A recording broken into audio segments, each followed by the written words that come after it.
right, we are back with our 12th victorious edition of the Osceola's Seminole Sidelines First Impression. My name is Pat Burnham. I am joined by former FSU offensive lineman and Osceola football analyst Mark Salva and Osceola recruiting analyst Charles Fishbein. Guys, have you caught your breath? Finally. I was fine the whole time. No problem. No, it was no problem. Total confidence in Florida State, and that's why I picked them to win. That's why we always picked them to win. Listen, go down 12-0 in the swamp with your backup quarterback. Offense was struggling in the first half, guys. Really, I think they had 85 yards in the first half versus Florida's 184. Flipped it in the second half as FSU holds Florida to 48 total yards in the second half as they race, well, not really race, but come from behind with 139 yards in the second half to walk away 12-0 heading to the ACC championship game. Mark, you and I have been to the swamp several times. You've played and coached in games down there. I'm not sure with the situation that both teams inherited with the quarterbacks it was ever going to be pretty, seeing that they were both forced in such a high-pressure game. But it kind of reminded me of the old 14-9 game where it was just a slugfest down in the swamp, 91, 92, maybe. 91, yeah. 91. Just your thoughts on the game, man. It was always going to be tough. You knew the environment was going to be tough. It's not an ideal place to have your first start in 2-3 years for Tate, and communication was going to be an issue. And then, of course, and then defensively, not really knowing what you were going to get. I mean, I wrote in my preview, you knew they were going to do a lot of motioning and a lot of eye candy stuff. And, they may hit on a couple things that they're going to hit. So until you figured the defense was going to get a beat on how they were going to play us, they might hit one or two. But I think one thing that I saw early was that they couldn't block us up front. I mean, yeah, they hit a couple of runs, but that was, eye candy and linebackers not fitting correctly. And, there was a seam there somewhere, off of a double team. Right. So, but I wasn't all that worried about it. But once we got all that straight and, started bringing some blitzes, I felt confident in the first half that would come to roost probably in the second half once we got a beat on it. So I really wasn't that worried. And then they got the free touchdown after that bizarre call for unnecessary roughness, right? So, I'm sitting there thinking, okay, we had bad field position. Yeah, that sack for a safety was a bad sack, but they brought 3 and 2 gaps, and it was, guy off the edge coming and get it. That was a bad thing. And until Tate kind of was we were able to get in some field position and some down and distances where Tate could sit back there and throw the ball and just let it rip. You felt like it was going to be okay. When he hit Jaheim Bell on that seam route in the first half, I'm like, okay, well, I think we're going to be okay. And then that throw to Johnny Wilson on the sideline, I felt like we were going to be okay if we just pop some runs. And then Trey Benson doing what Trey Benson does best, breaking tackles, accelerating through a hole, outrunning the rest of the defense. And that was, I love the guy. I mean, what a weapon. It's kind of Dalvin Cook-ish, Warwick Dunn-ish, great backs that we've had. It kind of reminiscent of that. And those are the things that win you games. And here's the other thing. And I said this also, I said it kind of in our preview this week. We're a good football team. We do things that good football teams do that win games. What I mean by that is, a lot of bad penalties, a lot of, between the whistle kind of, after the whistle kind of stuff. They're a bad team. They do a lot of things that bad teams do. Late hits, spitting, all that kind of stuff. And so, look, 12 games into a season, you're not going to revert from your type. And they are what they are, and we are what we are. So, honestly, I was okay. I felt like we were going to pull it out. I would have been shocked if we didn't. Well, I've decided after this game, I'm no longer going to watch any game until halftime because for some reason, Florida State does not like coming out of the gates fast this year. We've had this conversation. I think I've put it into the keys of the game like 4 times this year. I stopped doing it because it's repetitive. But, man, this team just does not come out of the gates quickly, and they're great at playing in the second half. This is a great second-half team. If they could bottle this up, they could beat anybody, even with Tate, because they are a very good football team. Listen, I don't think they get enough credit for being a very good football team. This wasn't just listen, it's tough with Jordan going down, but they still have a lot of parts. When you play them, they have probably the best running back on the field. When you play them, they have the best wide receiver. When you play them, they have two of the best defensive ends. So, like, they're a very talented team that I feel is kind of underrated overall. And, they took over in the second half and overcoming some of the mistakes they had. But listen, that's what good football teams, like you said, good football teams find ways to win. They won this game, and they ended up winning by almost double digits. So, yeah, it was certainly a test for Florida State. Listen, I thought they showed resiliency. I to Mark's point, you never saw them flustered. It was all about continuing to move forward. I was very impressed with Tate's ability to rally. His teammates rallied around him. Obviously, Mark, they stayed dedicated to the run game. They stayed balanced on offense. Trey Benson ended up with 19 carries for 95 yards. Obviously, you had some sacks that negated some of that yardage, 31 rushes for 90 yards. But just talk about the importance of sticking with the run game.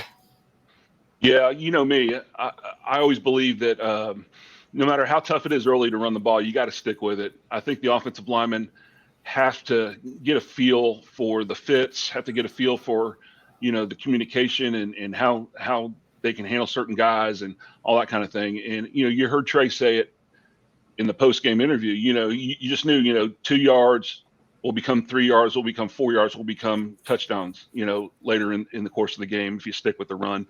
Then we had a couple bad luck things, like I remember Trey slipping a couple times on some of those counters, just running into a bad look. And I don't know if that was Tate not checking the right way or not. I'm not sure, but, we ran into a couple bad looks a couple times, and a couple times we just, quite frankly, didn't block them real well. So, but you know what, we hit a few, we hit enough.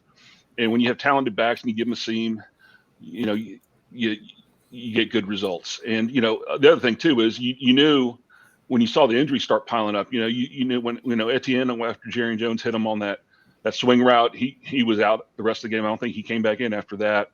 You saw Johnson limping around a little bit. You saw, a couple of their DBs getting hurt, getting out, one getting kicked out of the game for targeting. I mean, you just kind of knew, all right, they don't have enough, and we just got to just make sure we just take care of business. So yeah, sticking with the run, it's the best thing you can do, especially for a young quarterback, to have that threat. Yeah. Go ahead, Fish. No, it's one of the things I really like about Coach Norvell is that he never goes away from the run. We've seen it even at Florida State with prior coaches that get impatient or they get down and they feel like, all right, I got to pass my way out of this. Whether it was Michigan today or it's Florida State today, the one thing is when you run, and I know fans get frustrated early in the first half, even if you get 1 or 2 yards, it's a body blow. And if you keep doing it, Mark was an old lineman. Defenders do not like to get hit over and over and over. And eventually the dam breaks, and that's what happened on Benson's run. I mean, everybody got on a body. I mean, I text you guys, Jackson West freaking led the way through the hole and laid the guy out. And those guys got tired on that side of the ball. Eventually you just get worn out. And that's why it's so important never to give up in the run game, especially there's so much time in a game. Even if you get down by 12, you're not out of that game. All it takes is one possession where you score a touchdown and catch the momentum. And that run game's so key. And it's like I said, Norvell likes to run the ball. It's been that way since he's been here. It opens everything up in the passing game. And I'm glad they continue to tote that rock. Well, case in point was that last run. I mean, he must have run through just about everybody in that defense, just about. I mean, he ran through several arm tackles, and they were tired. They were missed tackles, arm tackles, and that was the culmination of all those body blows to Fish's point, right?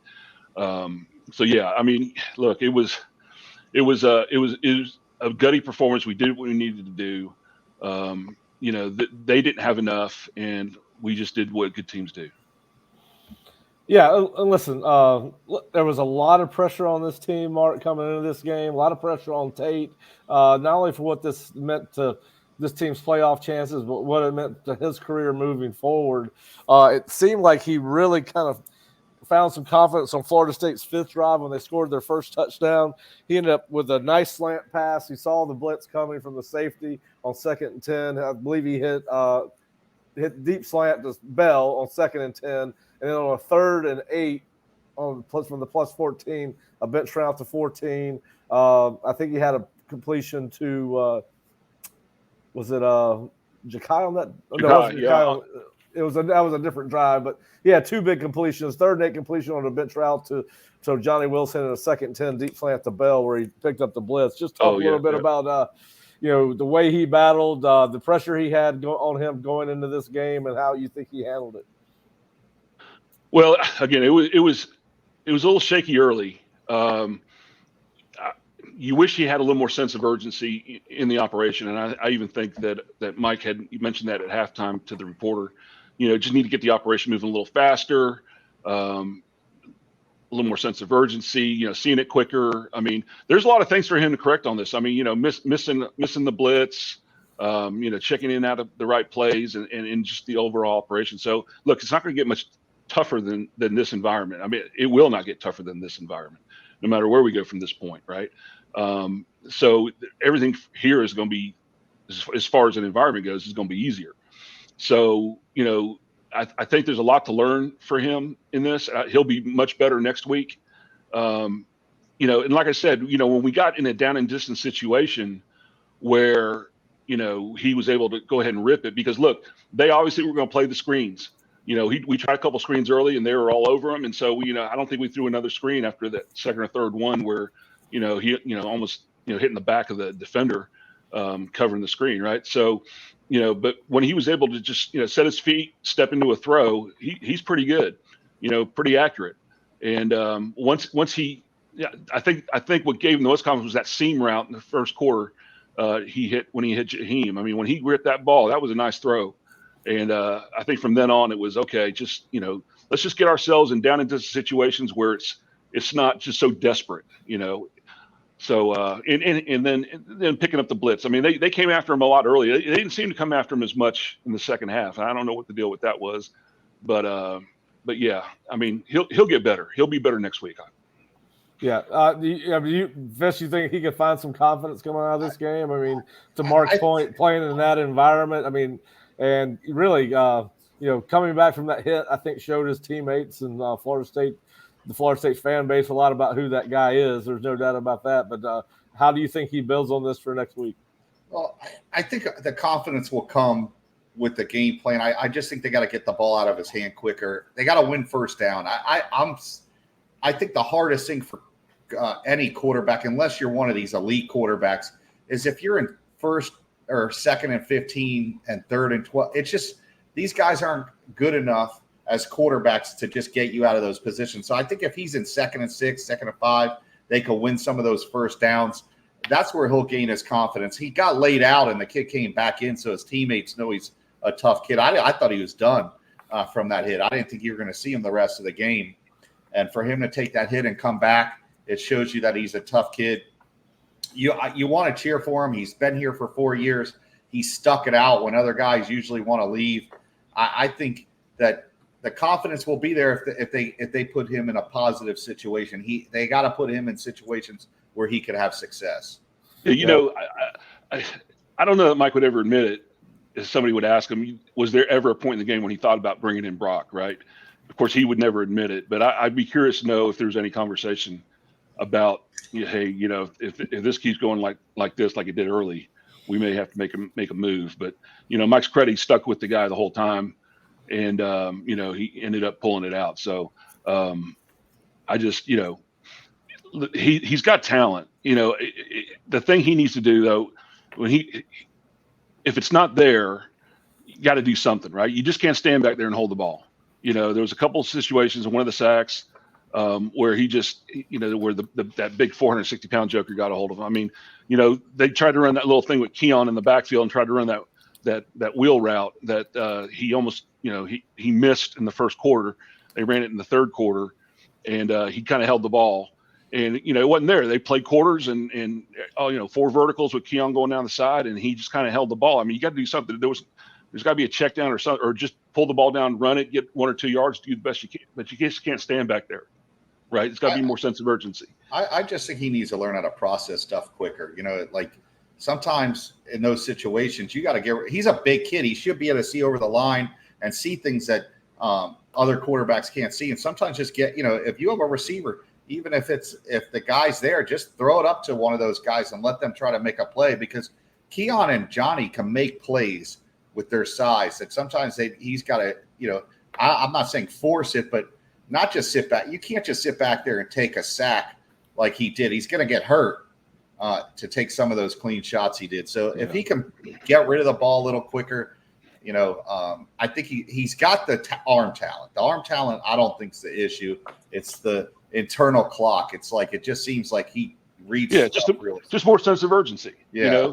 Yep. Just and that'll come with experience. And the more experience he gets, like I said, I think he'll be better next week with that. And he look, next week he's going to get a lot of blitz. I watched Louisville today. Oh, they love to blitz. Oh man, they run a lot of bear. They look a lot like Miami. So almost the exact same defense. So yeah, you're going to see a lot of that. And so there'll be opportunities for him to make some plays with his arm, but you're not going to be able to sit back there and wait 3 seconds. I mean, you're going to have to get rid of the ball, and that's something he's going to have to be coached on. I'm sure they are. So it's just got to be something that he's going to have to learn and get better at for sure. But look, it was a tough environment, man. I've been there, you've been there, we've all been there when it's been, especially a night game like that when against Florida State, it's going to be crazy loud. It's probably one of the toughest environments there, in probably Death Valley are the 2 loudest places I've ever been in, and I've been in a bunch. So like I said, it's going to be downhill from here for him. Yeah, and Mark, you mentioned pressure, and you said something on, I believe, Tuesday when we were talking about that you expected Adam Fuller to kind of hold back a little bit, be conservative at the first of the game to kind of see what Florida was doing. It seems like that kind of played out, and then once Florida had some success, Adam started bringing the heat. Jared Verse, Patrick Payton had huge games. I know Fish, you mentioned Malcolm Ray.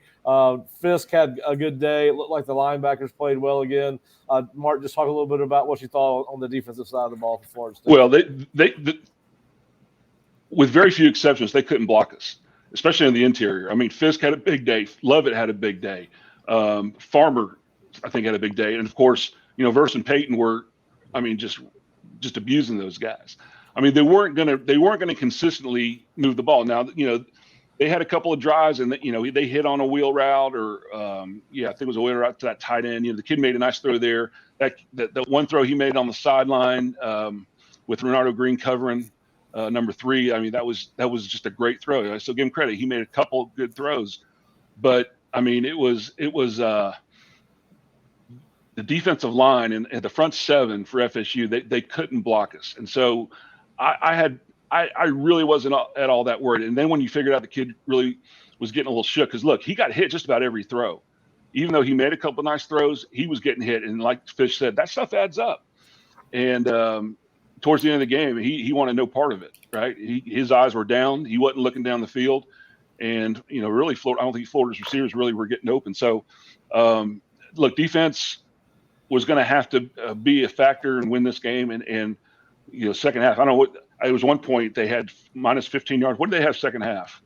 It could have been 48, I believe is what I said earlier. 48? I believe so. 139 to 48. In the second half, yeah. So, yeah, 139 to 48. At one point, they were like at minus 15, So it was a great defensive performance. It was what was needed. It was what was required. And, I got to give that him credit. Once he kind of got a beat on what the game plan was, he was bringing the right pressures at the right time.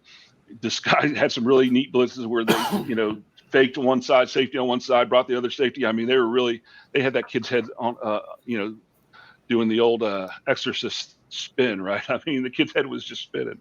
So, great job by the defense. It is what it should be against a team that had a lot of backup offensive linemen in the game and a quarterback with, a redshirt freshman quarterback or a freshman quarterback, right? True freshman, redshirt? Yep. He's a freshman. Redshirt freshman.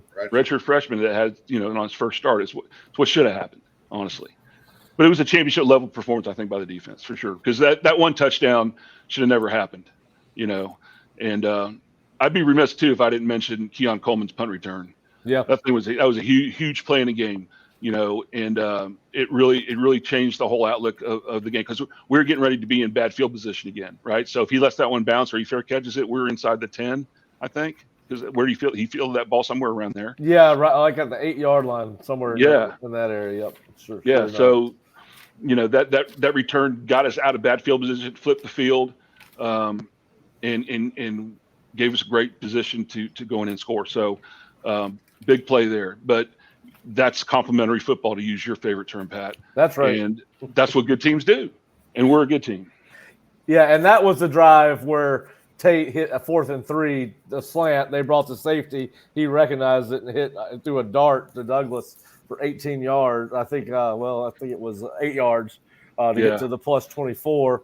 He hit Johnny Wilson on a 3rd down conversion on a curl down to the 6-yard line, and obviously they got a field goal to take the lead for good in the game. And of course, Mark, you've mentioned it a couple times. Being aware of your surroundings, and they only had 5 penalties for 22 yards. It's another rivalry game where we've seen them play basically clean football. You mentioned that you had 2 Florida players get thrown out, one for spitting, which is just nuts. I don't know what the kid was thinking. He got what was deserved. And then, of course, you had the hit on Tate that could have been a lot worse than what it was, and you're glad to see him get up, particularly with more football in front of Florida State. But I thought they played really clean. They are disciplined. This program has come so far in the last 4 years under Mike. Just talk a little bit about that as a former coach. Well, I mean, 2-3 years ago, that was an issue on this team, right? And we've said it. We said, like, if we would just clean that stuff up, we'd have a chance. And we've kind of totally flipped the script on that, right? For 2 years now, this team, you don't get the stupid motion penalties, substitution penalties. They do a great job. They do a great job of not, reacting to other guys challenging their manhood, so to speak, right? They do it between the whistles. And you know what? That takes a lot of discipline, and it takes a team culture, a team that buys in to the message of the coach, of the coaches saying, look, this you got to let that stuff go. And they internalize it, and they execute on that. I mean, that's a big deal because that's hard to do when you're in the midst over there and you're battling and you're, mano y mano, and somebody challenges your manhood on national TV by, trying some macho thing. It's hard to turn away. There's a lot of pride in these guys, but they do, and they do it the right way, and they get them when the ball snapped in between the whistles. And that's as a coach, as a former coach, it's not as easy as it sounds, and it just speaks to the culture of this team and they understand that winning ball games takes that kind of stuff, right? You got to be able to, you got to understand if we react to that stuff, it puts the whole team. It's a selfish act, and it puts the whole team in a bind, right? You give them a cheap first down, you keep a drive, you bail them out of a 4th down play, something like that. And they don't do it. And that's all credit to the coaching staff and Mike for building that culture. Yeah. Listen, my next question is, all right, so they now have gone into the swamp, beat Florida with a strong, really 2.5 quarter performance once they got that first touchdown on the 5th possession of the first half. How, knowing that this team can beat listen, Florida's got some good players on it. They've had a disappointing season, but it's still Florida. Still a lot of really good football players on this team. What does a win like this do for this team's confidence as a whole and this team's confidence in Tate as they get ready to go to Louisville? Well, Charlotte to play Louisville. Yeah. We're kind of spoiled. This team, doesn't panic. This team is very confident. They to Fish's point, they come out in the second half and they take care of business, and they almost look like a totally different team. I think they have plenty of confidence, right? You do wish they would maybe start a little quicker, right? But, we always get everybody's best shot, especially here lately, especially when you're on a 16, 17 game winning streak.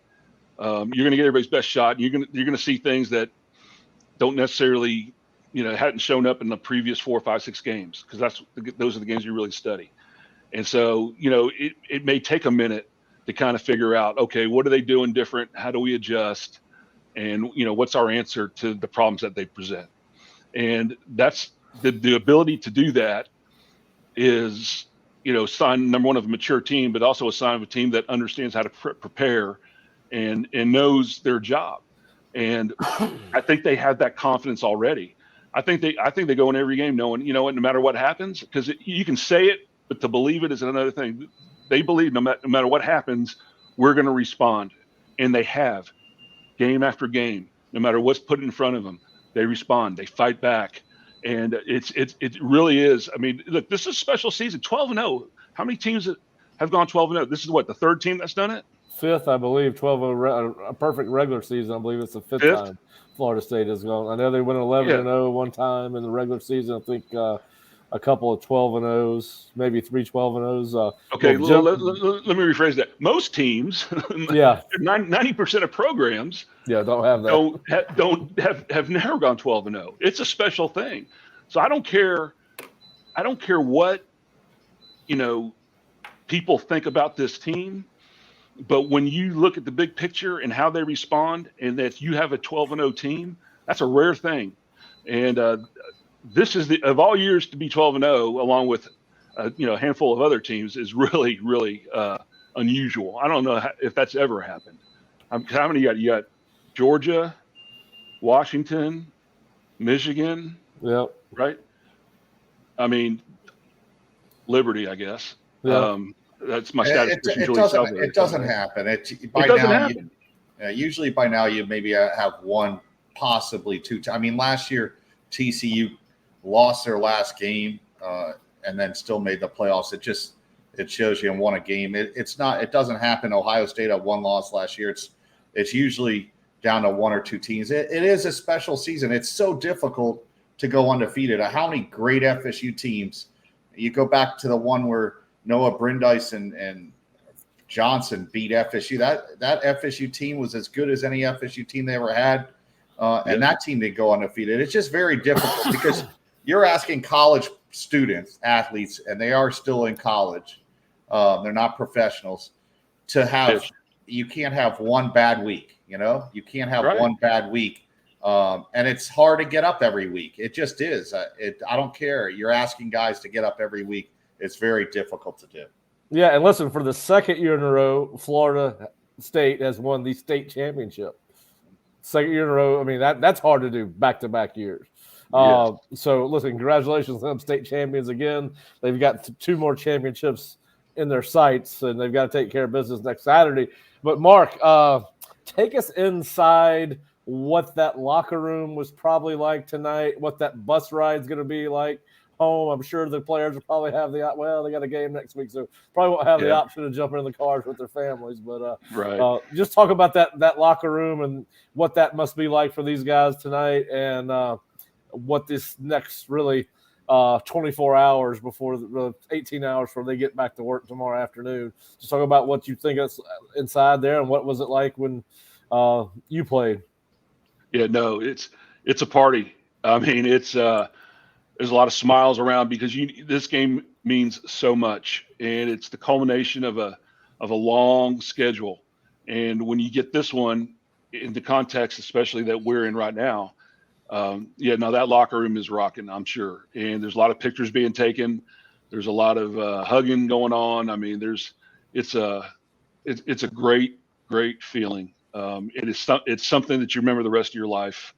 It's something that you never forget. You'll always have it. It's just a really special deal to win a state championship and to beat Florida in Gainesville. Because I don't care how good you are and how bad they are, it's always going to be tough. And it's a special deal. But it's funny because you said it.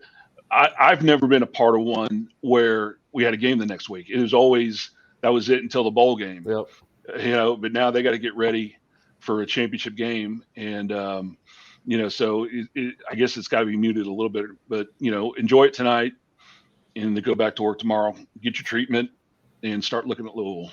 Yeah. And I guess if there's any good news, Louisville did not win, which I could have some adverse effects on the college football playoff because you wanted them to be as highly ranked as they could be. But listen, both these teams are going to be equally as beat up coming off rivalry games, both very physical ball games. You and I both watched the Louisville game today. How does Mike? I mean, he's probably not going to do anything different, but do you tweak the practice plan at all this week, Mark, just because of you've played Miami and Florida 2 of the last 3 weeks, and you do have a beat up team. I mean, of course, Louisville's beat up too, but how do you approach it as a coach? I mean, the great thing about this team is the depth that we have. I mean, really, defense took 3 snaps. Well, not defense. Offense only took 3 snaps, or 6 snaps in the first quarter, right? Yep, that's right. 6 to 29. Yeah, exactly. But the depth that we have obviously helps. No, I don't. You don't change what you do. You get your treatment. I'm sure already they've been modifying practice, right? Especially for more than a handful of guys. You get healthy. You rep what you need to rep. You get the young guys, on Sunday, and you get them. You get them some hard practice. You get the guys that played in the game. You get them healthy again, and you can go again. I mean, that's the game. But our depth is an advantage, especially on defense. I don't know that if Louisville has that kind of depth, hats off to them. But I think that's an advantage for FSU for sure. Yeah. Fish, let's talk a little bit let's move forward now. We're going to have we'll do our second look Sunday tomorrow of this game and kind of go back through it and make sure we see what we thought we saw.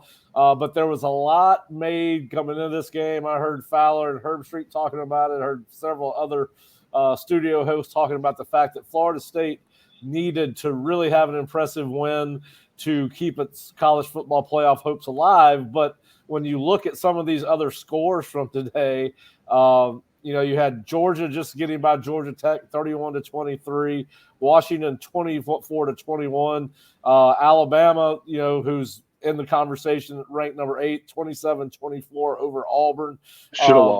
Should have lost. Wow, what a play that was in that ball game. Crazy. And then, the only team out of that top 6 or 7 that had an easy game was Oregon. I mean, how do you guys think that Florida State this game will be viewed for Florida State, given what happened with some of these other teams that were highly favored? I just think they continue to underrate this team, and I think it's disrespectful to this team and these players. And I'm not one. I always say, hey, listen, go out and win, and everything will take care of itself. But they literally are making up and pushing the goalpost back for Florida State at every chance they can. And I don't think that's right. They're winning the games they're supposed to. They've now beaten 2 SEC teams. They beat LSU, who has been putting up points on everybody. And FSU, I think, kept them to their lowest total this season. I don't know what else you want from a football team. They're undefeated. They're doing what you're asking. If this happens in any other conference, nobody says anything. They've done what they're supposed to do. Shut up. And you know what? If they win next week, they're in the playoffs. They shouldn't be behind a one-loss team. Alabama beat an Auburn team that lost to New Mexico State last week. Can you imagine if it wasn't even close? I mean, can you imagine if FSU played a team that just lost to Bethune-Cookman or something the week before? And I mean, you just wouldn't ever hear the end of it. So I just think Florida State is in. As long as they win next week, they're in. And Fowler and everybody else can just be quiet. Sully, I mean, it is. I mean, it's totally disrespectful to the league. I mean, I think I said on our chat text, I'm like, there's no way if Florida State wins next week that they're going to roll out Boo Corrigan and say, boo, Florida State didn't make the playoff. Why? And he's got to go out there and explain, well, we don't think the ACC is very good. You think that's going to happen? Boo Corrigan, who's the athletic director at NC State and who's the father of Gene Corrigan, who actually invited Florida State into the league, that's never going to happen. I mean, so we win, take care of business.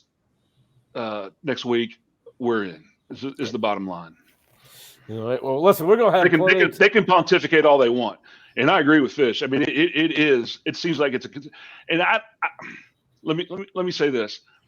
I think they're just trying to generate discussion, buzz. But that's ESPN's job, is to create interest and make the TV show, get eyeballs on the TV show. So, but when rubber meets the road, if we win, we're in. There's 0% chance. Yeah, well, listen, I think the fact that all these other teams struggled in rivalry games just shows you just how hard they are to win. And listen, we saw it all day long. I mean, from 12 o'clock on, it was nail biters throughout the day, and Florida State was no different for a better half of 2.5 quarters, maybe 3. But listen, as you and I talked about against Miami and about LSU and Fish, I remember when you and I were doing the review show after the LSU game last year in the bowl, and you had people complaining about the way the team played against LSU and to end the season 10-2. I think people have Oklahoma. You mean Oklahoma? Oklahoma. I'm sorry, Oklahoma. It's just gotten to the point where every play, every individual call, everything's so overanalyzed that it's taken away from the games. It's like, listen, these fans couldn't have made it 20 years ago. FSU was in close games a lot against whether it was Miami or Florida. This isn't nothing new. I mean, you play good teams. The games are usually not blowouts. And you didn't have this where everybody analyzes every single play. Listen, I'll do it, but I like to joke around with you guys and stuff. But I've been very respectful of this team all year. I said right after the LSU game, I told you guys I think this is I may have said they were number 1 in the country. I really think they're a very good football team, and they showed it tonight. They didn't have their leader. They didn't have their starting quarterback, and at the end, they dominated again in the second half. And it's no different than these other teams. I've watched Washington, and people have knocked Washington. I've watched a lot of their football games, and their games are close, but they're winning. I don't think people realize how hard it is to win 12 weeks in a row. It's not very common, and there's like you guys have said, FSU's had probably way better teams than this that lost games before and lost maybe 1 or 2. I mean, FSU had a team one year that lost to Clemson and Southern Miss to start of the year, but at the end of the year, they were the best team in college football. So I just don't think people enjoy this. It's enjoy it. They're 12-0. They're undefeated. Yeah. The team, like Marcus said, this doesn't come around.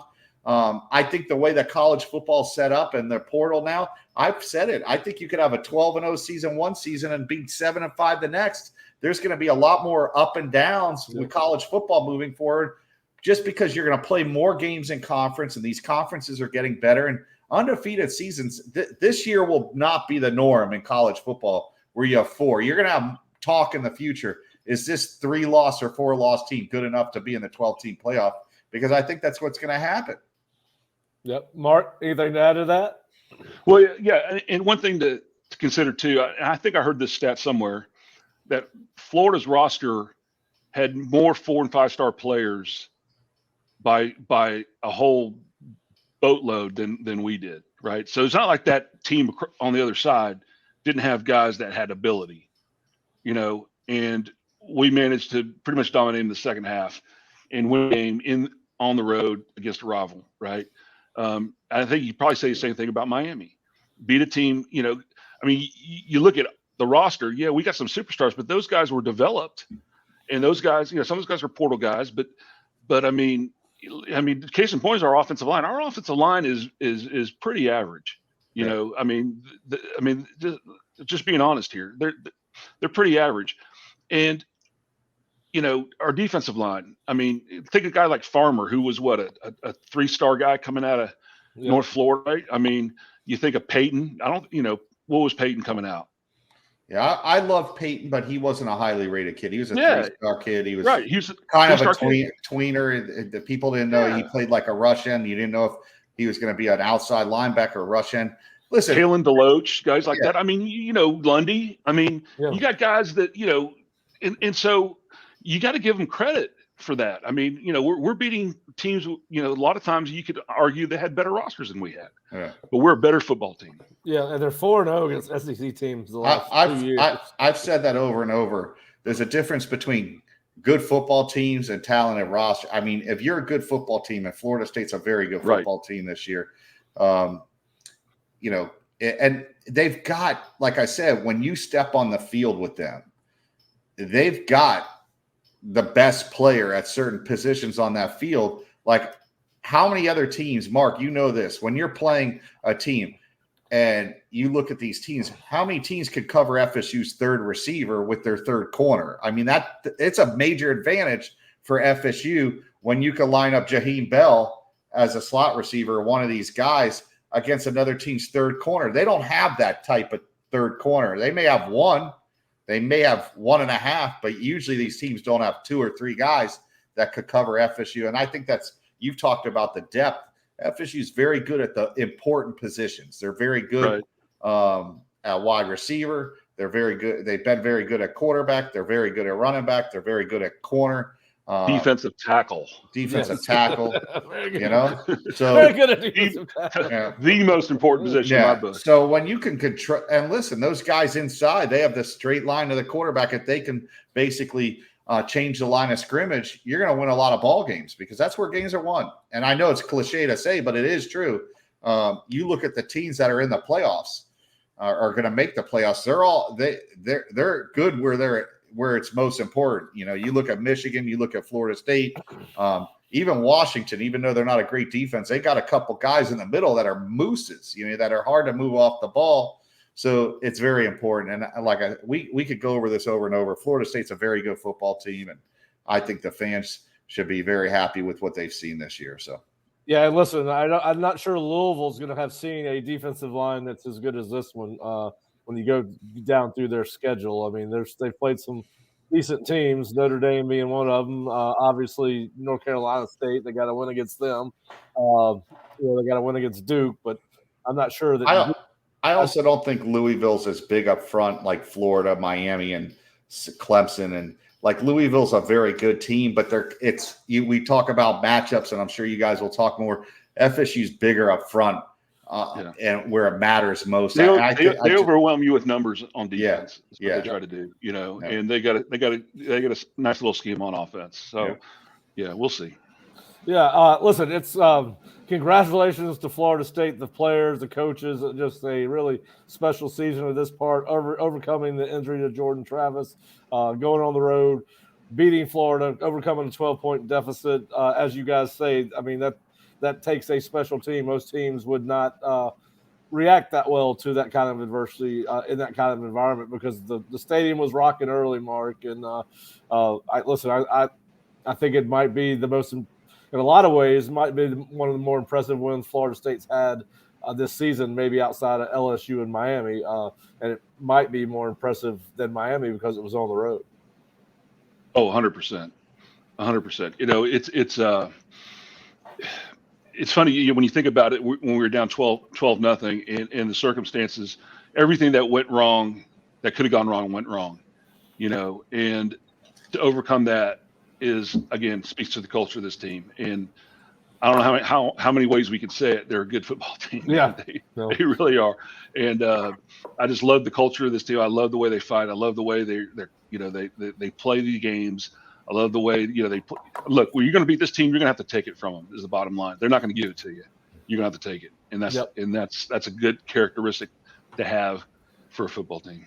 All right. Well, listen, I think that's a great place to wrap it up, so that now the three of us can go enjoy a win over the Florida Gators as Florida State secures its 5th 11 or 12-0 regular season and gets ready to move to the ACC championship game next Saturday night in Charlotte against the Louisville Cardinals, who went down 38-31 today to Kentucky. And I believe, Fish, you had some breaking news on the Kentucky front, didn't you? Yeah, Mark Stoops is the new head coach at Texas A&M, and I actually think he's done a phenomenal job at Kentucky. But he has to see what's coming in with Texas and Oklahoma, and Kentucky gets pushed further and further down. It's going to be harder and harder to win 6, 7, 8 games. So I think he made the right move. The school's going to support him. And yeah, he's done a phenomenal job at Kentucky. I think it's a very good hire. It's not the sexy hire, but I think he's actually the right fit for Texas. Can you imagine? Can you imagine his defense with those players? Whew. No doubt. Oh, it's going to be fun to see what he does out there. But it was really fun to see what Florida State did this week against Florida, tonight against Florida, and it'll be really fun to see what they do next week against Louisville. And we will be back on Tuesday night with our college football reaction show. We'll have a little bit more post-game Florida because we'll enjoy this one for a couple days, and everyone will have a chance to take their second look tomorrow, and we will start Second Look Sunday on the board sometime tomorrow morning. It will probably be a combination of the staff. Well, certainly I'll be involved. Mark, I don't know if you're going to get a second look. Fish, I know you always do. Sunday morning quarterback, so we'll look forward to seeing your notes on the board. But if you're not a Osceola subscriber, please go to theosceola.com. Check us out, or floridastate.rivals.com will take you to the same place. Bob, Kurt, Jerry, and Nick are all in Gainesville. They are working on post-game stories right now. We will have more stories tomorrow. And then obviously Mike Norvell will meet with the press on Friday, on Monday at noon, along with Adam Fuller and Alex Atkins. We will have what they had to say about the game as they've gone through their review. And then, of course, we'll be back Tuesday to get you ready for Louisville as we review Florida game. But please go to floridastate.rivals.com or theosceola.com and check us out. If you're not a subscriber to our YouTube page, please hit the subscribe button and subscribe to our YouTube so that you get notifications when we do shows like this. But Mark and Fish, enjoy the rest of your evening. Enjoy the victory. And Mark, I'll let you sign us off like usual. Gators gigged. Go Noles.